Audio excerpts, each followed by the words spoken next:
Salut mes petits pirates, j'espère que vous allez bien, que vous pétez la forme. On se retrouve pour une vidéo traitant des cartes bleues du bloc bleu de Romance Down. Comme vous pouvez le constater, je suis toujours en vacances et j'en profite un max. Je me suis coupé en ouvrant un parasol, j'ai bu des bières, j'ai bouffé des merguez. On est bien, on est au max. Je vais pas faire durer cette intro 307 ans, on va commencer direct avec la première carte bleue du set, j'ai nommé Arlong. Forcément, c'est un homme poisson qui fait partie de l'équipage de Arlong. C'est donc pour un coût de 4, une puissance de 5000, une valeur de contre de plus 1000 qu'on va pouvoir le jouer. Il a une activation principale en donne x1, vous pouvez placer ce personnage en mode inertie. Vous choisissez une carte dans la main de votre adversaire vous révèle cette carte. Et si la carte révélée est une carte événement, vous placez une carte de la zone de points de vie de votre adversaire en dessous de son deck.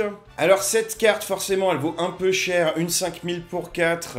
Ok, bon, elle a une valeur de contre, ce qui rendra la carte pas forcément morte. Si votre adversaire a tendance à jouer des cartes événements, ça peut être très intéressant quand vous allez utiliser l'activation principale. Donc une fois par tour, potentiellement, vous allez pouvoir révéler une des cartes de la main de votre adversaire. Donc vous prenez l'information de la main. Ça, prendre l'information de la main, ça peut être juste très fort. Vous savez ce qui vous prépare en gros, quoi. Vous savez ce qui peut vous tomber sur la mouille. Et ça, c'est franchement, cet effet-là, déjà, c'est cool. Ça aurait été juste révéler une carte, ça aurait été cool. Mais là, en l'occurrence, ça fait révéler une carte, puis, potentiellement, vous vous débarrassez d'un point de vie de votre adversaire. Franchement, on a vu que le leader, en gros, Kaido, il le faisait pour un coup qui était énorme, hein, c'était du don-7.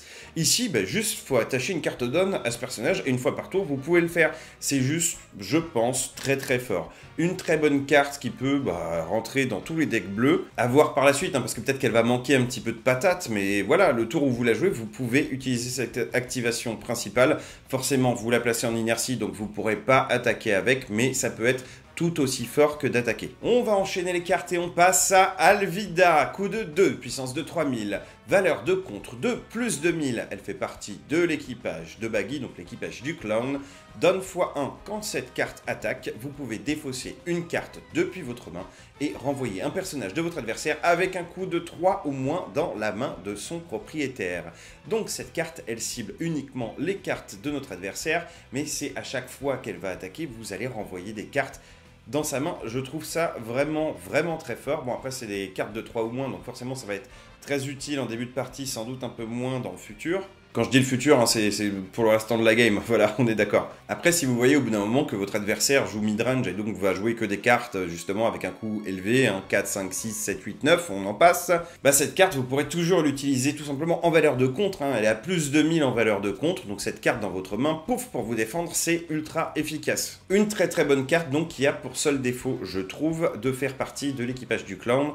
C'est son seul type, et donc, il n'y a pas façon de la tuto, donc voilà, pour l'instant, elle rentre pas vraiment dans un archétype, on va dire. La prochaine carte, c'est une nouvelle carte de la marine, j'ai nommé Vergo. Il fait partie également de la Don Quichotte Family et de Punk Hazard. Punk Hazard, c'est assez cool, hein, bon voilà, c'est un arc en archétype, pourquoi pas. Coup de 5, puissance de 7000, valeur de compte de plus 1000, c'est tout simplement une sans capacité avec un artwork magnifique. Je vous laisse en profiter et on passe à la prochaine carte. On arrive de nouveau sur une carte sans capacité avec un artwork incroyable, c'est Krieg.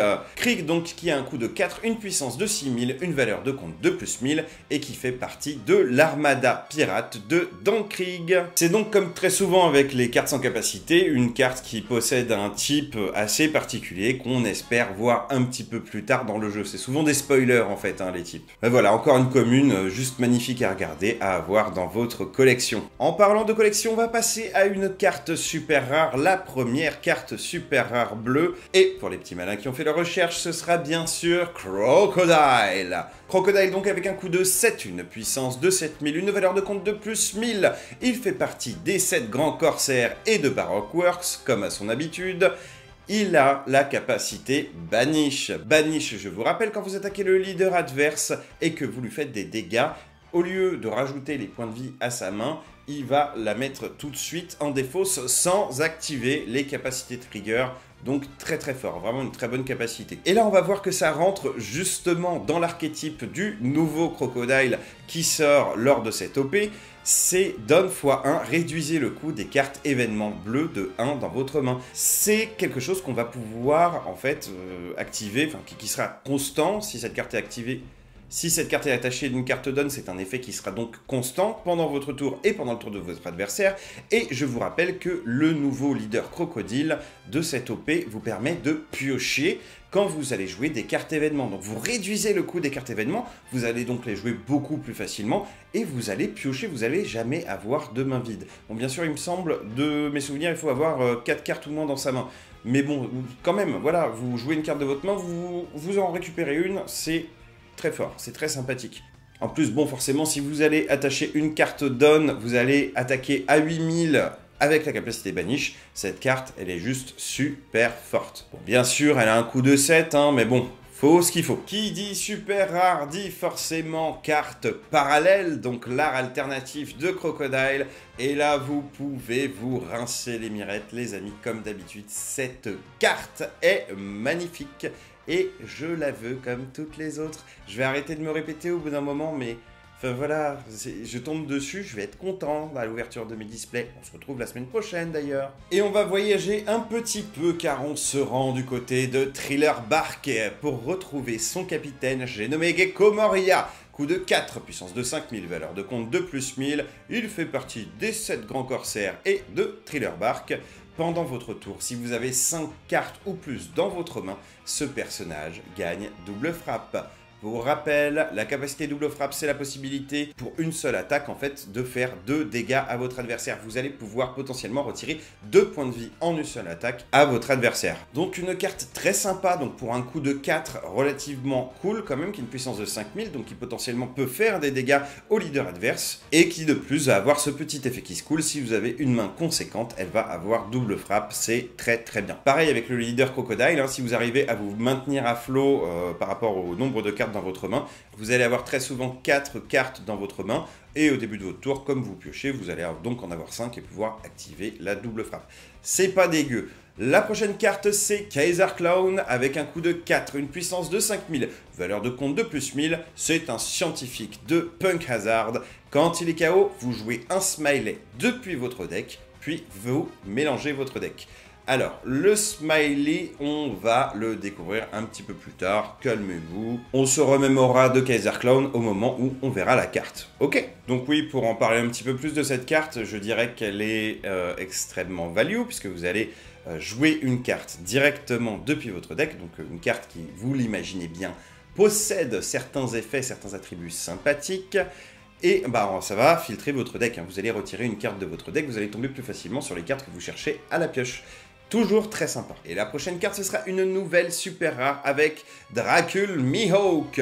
Coût de 9, c'est un gros bébé. Puissance de 9000, pas de valeur de contre. C'est toujours un peu dommage, moi je trouve ces cartes qui ont un coût très élevé et que vous n'allez pas pouvoir utiliser en valeur de contre. C'est ce genre de carte que je ne vais pas mettre 4 fois dans un deck parce que typiquement si votre adversaire a un avantage sur vous, vous allez avoir envie de vous défendre et cette carte ce sera tout simplement une carte morte. Ceci dit, elle fait partie des 7 grands corsaires et quand vous la jouez, vous choisissez un personnage adverse avec 4000 de puissance ou moins et vous le mettez KO. Clac clac, KO, direct. Forcément, c'est un effet assez intéressant, mais pareil, dans une carte qui a un coût de 9, je suis un petit peu mitigé. Après, elle a une version parallèle, et la version parallèle, bah oui, elle est magnifique, comme d'habitude. Donc ouais, je préfère avoir une carte, par exemple, avec un coût de 5, une puissance un petit peu moindre pour pouvoir utiliser ce genre d'effet, plutôt qu'avoir voilà, une 9000 à 9, qui va vous prendre littéralement tout votre tour, vous allez la poser, vous n'allez rien faire d'autre, vous allez mettre une carte KO chez votre adversaire, potentiellement, certes, mais voilà, bon, on ne peut pas faire énormément de choses avec ce genre de carte, je trouve ça un petit peu moyen. Mais on est d'accord, elle est magnifique, et on l'a vu, on est d'accord. La prochaine carte, c'est une rare, un homme poisson qu'on aime. Il est fort, il est costaud, il est fier, c'est Jimbe. Coup de 4, puissance de 2000, pas de valeur de contre. Il fait partie donc des hommes poissons et de l'équipage de Chapeau de Paille. Quand joué, vous placez un personnage avec un coup de 3 ou moins en dessous du deck de son propriétaire. Potentiellement, si c'est intéressant, vous pouvez virer l'un de vos propres personnages. Si vous voulez faire de la place sur le board, par exemple, ça peut être intéressant. Je dis pas que ça va être clutch, je dis pas que c'est genre une des mécaniques du deck, je dis que vous pouvez le faire. Mais ce sera encore plus intéressant de le mettre en dessous de son deck. Mettre une carte en dessous d'un deck, c'est limite mieux que de le mettre dans la défausse. Pourquoi? Parce qu'il y a des cartes qui permettent d'aller chercher d'autres cartes dans la défausse. On en a vu, on a vu le Gecko Moria dans les decks de démarrage par exemple. Bah ici, en dessous du deck, vous pouvez pas aller la chercher. À moins que ce soit vraiment une carte genre tutorisable de ouf dans tout le deck, normalement c'est toujours on révèle les cartes du dessus de son deck, ou alors on va piocher les cartes au-dessus de son deck, mais les cartes en dessous, pas si accessibles que ça. Donc voilà, ici on a un coût beaucoup plus raisonnable pour gérer le board de l'adversaire, tout simplement c'est un coût de 4, on n'est pas sur le coût de 9, c'est pour ça que cette carte je la trouve un petit peu plus intéressante. C'est sûr que on n'est plus sur des cartes de 4 ou moins, on est sur des cartes de 3 ou moins. Mais bon, je trouve ça quand même super intéressant, d'autant plus qu'elle a un effet trigger qui vous permet de jouer la carte. Donc effet trigger, vous jouez la carte, vous gérez un personnage de votre adversaire, tout va bien. Bien sûr, par contre, elle aura uniquement une puissance de 2000, va falloir la booster si on veut attaquer avec, sinon, un peu limité. Et attention, on passe au petit chouchou de Kaiser Clown, j'ai nommé Smiley. Coup de 3, puissance 2000, avec une valeur de contre de plus 1000, qu'on pourra jouer gratuitement, bien entendu, grâce à Kaiser Clown, et depuis son deck, pas depuis sa main. C'est donc une arme biologique de type Punk Hazard. Donne x1 pendant votre tour, ce personnage gagne plus 1000 de puissance pour chaque carte dans votre main. Alors oui, elle a une puissance d'origine de 1000, elle va être gérée ultra facilement par votre adversaire. Mais vous pouvez la jouer gratuitement. Si elle est dans votre main, c'est une valeur de contre de plus 1000. Et si elle est jouée sur le terrain, donne x1 plus 1000. Alors vous pouvez faire une attaque dévastatrice avec cette carte pour peu que vous ayez beaucoup de cartes en main. Mais si vous avez 3 cartes en main, c'est déjà une carte qui a une puissance de 5000. Bah oui, parce que vous allez booster avec la carte donne pour activer son effet, plus les 3 cartes en main qui vous rajouteront 3000, donc vous êtes déjà à 3000. Ça peut vraiment être ultra cool. C'est une carte semi-gratuite, donc si on joue Kaiser Clown dans son deck, qui pourra faire très facilement des dégâts à notre adversaire. Bon, en contrepartie, elle est facile à gérer, mais tant mieux, on peut pas tout avoir. Et la prochaine carte, c'est Don Quichotte do Flamingo. Coup de 3, puissance de 4000, valeur de compte de plus 1000. Vous voyez l'artwork, il est magnifique, c'est une rare, c'est une rare. Il fait partie des 7 grands corsaires, il fait donc partie bien sûr de la Don Quichotte Family. C'est un bloqueur à 4000, intéressant. Quand jouez, vous regardez les 5 cartes du dessus de votre deck et vous les placez au-dessus ou en dessous de votre deck dans l'ordre de votre choix. Très cool parce que vous prenez les 5 cartes. S'il y en a une qui vous intéresse, vous allez la mettre au-dessus, vous allez classer un petit peu, vous allez prévoir les tours que vous allez jouer. Et si les 5 cartes ne vous intéressent pas, que vous êtes en train d'en chercher une autre, vous mettez 5 cartes en dessous de votre deck, vous allez découvrir des nouvelles cartes et potentiellement celles que vous êtes en train de chercher. Donc moi je la trouve vraiment très bonne cette carte, d'autant plus qu'elle a une version alternative qui est également très bonne, on est d'accord. Et en plus elle va contrer très facilement les attaques de notre adversaire, pour peu qu'on le défende un peu pour bloquer plusieurs fois avec. Vraiment je la trouve très intéressante. On va tout de suite redécouvrir une nouvelle carte de Bartholomew Kuma, coup de 4, puissance de 5000, valeur de compte de plus 1000. Il fait partie des 7 grands corsaires, il fait partie de l'armée révolutionnaire.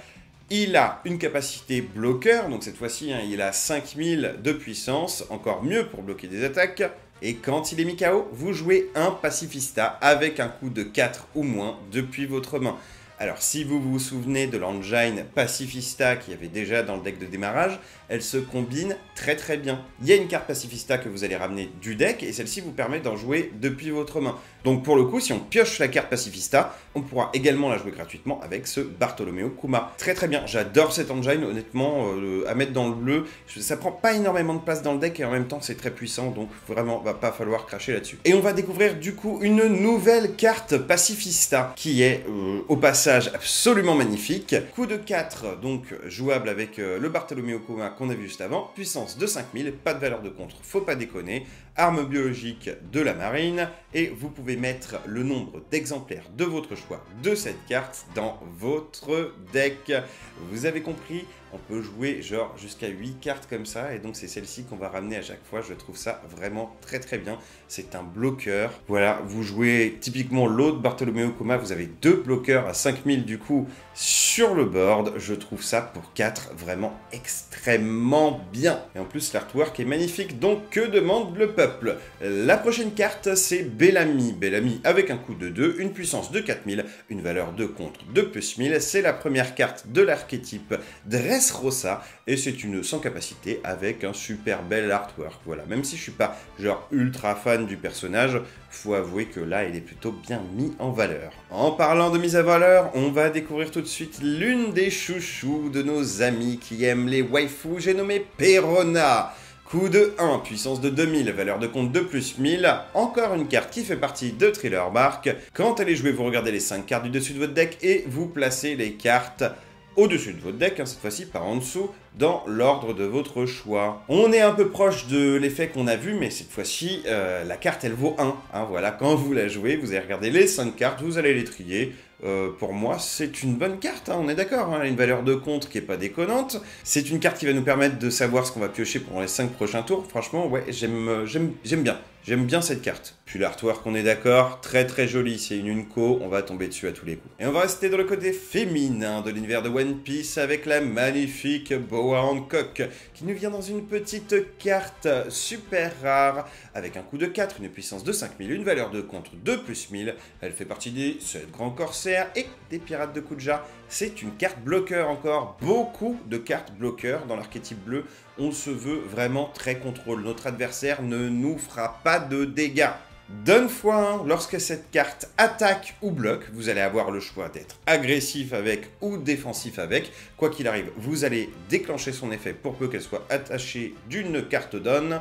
Vous piochez une carte si vous avez 5 cartes ou moins dans votre main. Voilà, ça va vous aider à booster le smiley qu'on a vu tout à l'heure. Ça va vous aider à rester à flot dans la partie. C'est une carte vraiment très intéressante. Si vous avez 5 cartes ou moins, vous en piochez une si vous bloquez. Vous en piochez une si vous attaquez. Franchement, excellente carte. Et elle est mimi, la petite Boa Hancock comme ça, mais elle est encore plus belle comme ça en version alternative. On a l'habitude avec les cartes parallèles de One Piece, on va tomber sur des pépites et cette carte ne déloge pas à la règle. Bon, bien sûr, Nami, tu seras toujours plus belle que Boa, mais bon, après, c'est elle la femme de Chapeau de Paille. Et on reste encore chez les jolies femmes avec la prochaine carte qui n'est autre que Miss All Sunday, donc Robin à l'époque où elle n'était pas Robin, hein, où elle était sous l'égide de ce vil de crocodile. Elle fait donc cette fois-ci partie de Baroque Works et non pas de l'équipage de Chapeau de Paille. Pour un coup de 3, une puissance de 1000, une valeur de contre de plus 1000. C'est une carte bloqueur pour 3, on en avait déjà vu quelques-unes. Quand elle est mise KO, si votre leader a le type Baroque Works, ajoutez un événement depuis votre défausse à votre main. Ça, c'est super fort. Typiquement, vous allez jouer un archétype, on est d'accord, orienté vers les cartes événements. Ici, vous avez l'occasion de recycler vos cartes événements. Vous allez les avoir utilisées, hop, vous jouez cette carte et vous les récupérez juste après avoir bloqué avec. Franchement, je trouve ça vraiment très fort. Ça va être difficile, mais vraiment difficile d'aller le taper, ce leader crocodile, parce qu'il va pouvoir se défendre d'une façon assez correcte. Quand je dis correct, je suis gentil. J'aurais pu dire exceptionnel. La prochaine carte, elle fait toujours partie de Baroque Works, c'est Miss Double Finger. Akazala, coup de 3, puissance de 4000, valeur de compte de plus 1000. Quand elle est KO, vous piochez une carte. Bon, c'est un petit peu moins efficace que la carte juste avant pour la simple et unique raison qu'elle n'a pas bloqueur. Il va falloir que votre adversaire vienne la mettre KO pour que vous piochez une carte. Mais ces effets-là sont toujours très intéressants parce que, justement, vous laissez le choix à votre adversaire. Qu'est-ce que tu fais? Tu me la laisses sur le terrain? Si tu me la laisses pas sur le terrain, je vais t'attaquer. Si tu me l'enlèves, si tu me la gères, je vais piocher. Donc voilà, très intéressant. Bien sûr, elle ne fera pas ses effets si elle est renvoyée en main, mais uniquement si elle est mise KO. Faut faire attention à ça. Mais voilà, pour moi c'est une carte correcte, hein, voilà, pour un deck budget, ça peut très bien rentrer dedans. On va passer maintenant à la petite, non qu'est-ce que je dis, la géante, non, la petite géante Mocha. Coût de 3, puissance de 5000, valeur de compte de plus 1000, elle fait forcément partie de l'arc Punk Hazard, donc elle est de type Punk Hazard, hein, je veux pas qu'on me comprenne mal. L'artwork est très joli, elle court avec son sac à bonbons, le sac à bonbons qui mènera peut-être à sa perte. Vous ne le saurez que en terminant l'arc de Punk Hazard, no spoil. Ah voilà, bah, elle est super mimi, moi j'aime bien quand on met des personnages un petit peu secondaires comme ça au premier plan sur des cartes. J'imagine qu'il n'y aura pas un archétype Punk Hazard, enfin en tout cas pas tout de suite, mais c'est cool de le préfigurer avec ce genre de carte en full art, moi j'aime bien. Bien sûr, après c'est une sans capacité, voilà, on la jouera pas. On va maintenant passer à Monnaie, la belle Monnaie. Coût de 2, puissance de 3000, valeur de compte de plus 1000, elle fait partie de la Don Quichotte Family, de Punk Hazard, bien entendu. Elle a une capacité trigger, si vous la révélez depuis votre point de vie, vous jouez cette carte. Vous savez ce que je pense de ces cartes-là, hein, il y en a une dans chaque couleur, hein, mais pas très intéressant, à part le fait de la collectionner, puisque l'artwork est absolument magnifique. Non, je ne trouve pas cette carte très très forte. On va passer à la suivante. Et là, on va retourner du côté de Baroque Works avec Monsieur 1, aka Das Bonnet. Coût de 2, puissance de 3000, valeur de contre de plus 1000. Donc, comme je l'ai dit, elle fait partie de Baroque Works. Donne x1 pendant votre tour. Si votre leader a le type Baroque Works, ce personnage gagne plus 1000 de puissance pour chaque carte événement dans votre défausse. Et là où on pouvait se dire que les cartes dans la main ça peut varier, le smiley peut être très très nul si on n'a plus de cartes en main, lui en fait au fur et à mesure que vous jouez votre deck Crocodile donc avec l'archétype Baroque Works, vous allez jouer des cartes événements forcément, les jouer, les recycler, faire plein de trucs avec, et lui il est boosté par rapport aux cartes événements que vous avez jouées. Donc, je la trouve indispensable dans le deck. Indispensable dans le deck, ça ne se discute même pas. Si vous jouez Crocodile, vous la jouez en x4.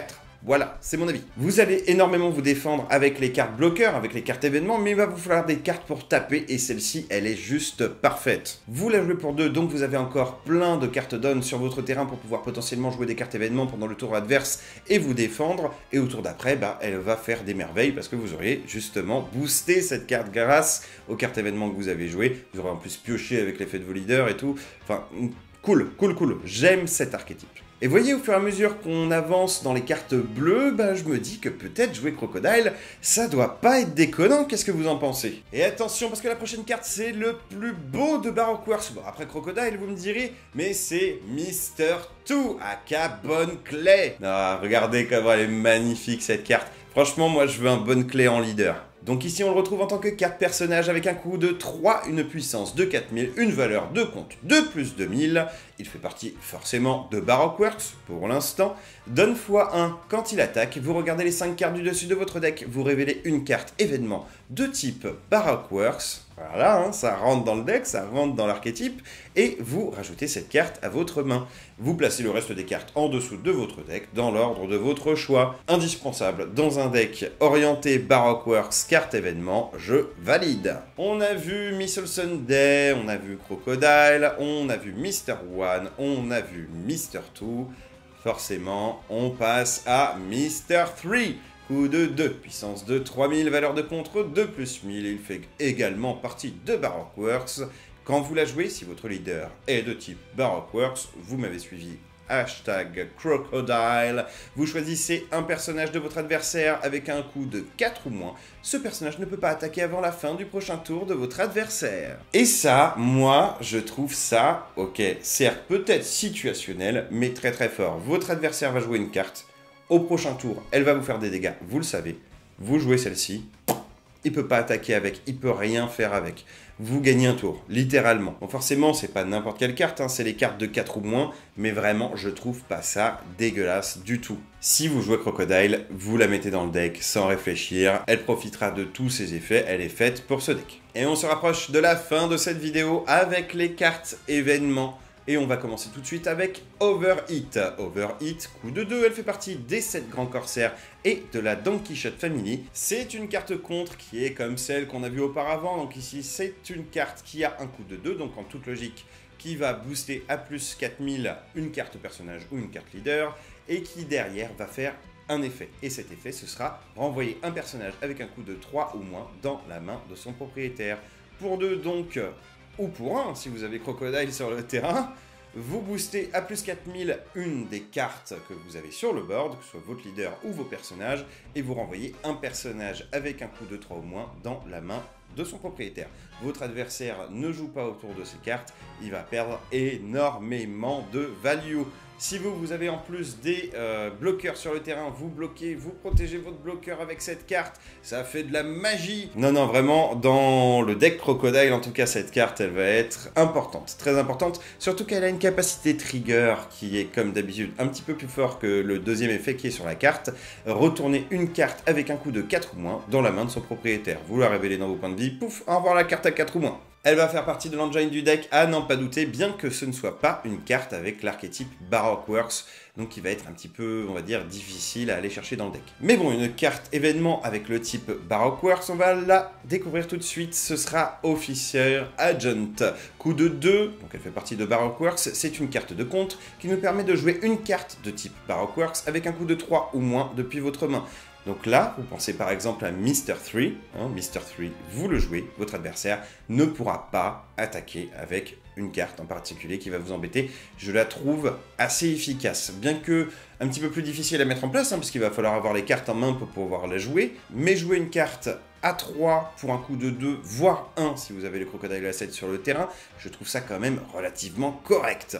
Elle a un effet trigger, activez l'effet contre de cette carte, donc si vous la révélez, vous jouez une carte à 3 depuis votre main. Voilà, c'est bien. On passe maintenant à Desert Spada, et pour dire que c'est le désert, je sais pas si ça se voit sur mon front, mais j'ai vraiment très chaud, il fait chaud là où je suis. C'est une carte donc pour un coût de 1 qui fait partie des 7 grands corsaires et de Baroque Works. C'est une carte contre qui vous permet de booster soit votre leader ou l'un de vos personnages à plus de 1000, et elle a un effet secondaire, comme toutes ces cartes un petit peu de cette boîte Romance Down. Vous regardez cette fois-ci les 3 cartes du dessus de votre deck, vous les renvoyez dans l'ordre de votre choix, au-dessus ou en dessous du deck. C'est un petit peu comme l'effet qu'on a vu tout à l'heure. Donc au-delà du fait de booster à plus de 1000 pour 1, ce que je trouve absolument correct, ici vous allez pouvoir filtrer le dessus de votre deck, donc c'est cool, mais en plus c'est une carte qui potentiellement pourra vous faire piocher avec le passif du leader, qui potentiellement pourra être joué pour 0, pour la simple et unique raison que vous auriez un Crocodile Asset sur le terrain, par exemple. Donc voilà, en somme toute, très sympathique, surtout dans cet archétype-là, bleu,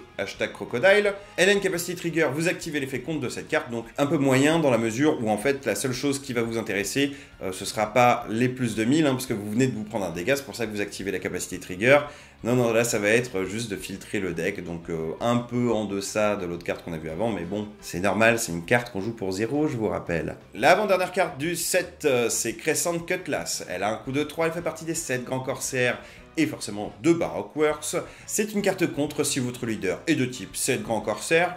Je n'en doute pas que vous le ferez, bande de petits malins. Renvoyez un personnage avec un coût de 5 ou moins dans la main de son propriétaire. Donc potentiellement une carte contre qu'on joue pour 2, d'accord ? Votre adversaire, il peut avoir une carte à 5 et genre lui mettre toutes les cartes down du monde, vraiment le booster à la mort. Il vous attaque avec, vous faites, tu le reprends dans ta main s'il te plaît. Tu seras gentil, tu récupères ton tour s'il te plaît dans ta main. Voilà, comme ça tu me fais rien du tout. Cette carte-là, elle est juste excellente. Même pour 3, je la joue sans aucun problème. Je vous rappelle que des cartes à 5, ça commence à être vraiment des cartes assez costauds. Donc voilà, le fait de pouvoir les renvoyer dans la main de notre adversaire, c'est topissimo. Et vous êtes sans doute triste parce qu'il n'y aura pas de secret rare dans cette édition. Mais bon, on va passer à la dernière carte qui s'appelle sobrement Baroque Works. C'est une carte qui a un coût de 1, donc pour une activation principale qui vous permet de regarder les 5 cartes du dessus de votre deck. Vous révélez une carte de type Baroque Works, on s'en serait douté, et vous l'ajoutez à votre main. Vous placez ensuite le reste des cartes en dessous de votre deck dans l'ordre de votre choix. C'est un tuto, ça filtre, cette carte-là, vous la voulez sans hésiter. Vous pouvez prendre tout ce qui est Baroque Works, ça veut dire que vous pouvez prendre aussi bien personnage que carte événement. Et franchement, on en a vu qui déconnaient pas du tout. Là, je suis en train de me tâter, vous voyez, avec toutes les cartes qu'on a vues, je suis en train de me dire que Crocodile, à mon avis, il aura son petit mot à dire. D'autant plus que ce sera un deck bicolore, hein, donc on va pouvoir combiner avec des cartes violettes et tout, on va pouvoir faire des trucs assez exceptionnels. D'ailleurs, en parlant des cartes violettes, c'est la prochaine vidéo. D'ailleurs, c'est le moment de nous quitter, donc comme d'habitude, je vous rappelle, abonnez-vous, mettez la cloche, mettez des j'aime, commentez, je vous réponds et je vous fais des gros bisous. Je vous dis à très vite pour la vidéo sur les cartes violettes de Romance Down. Ciao!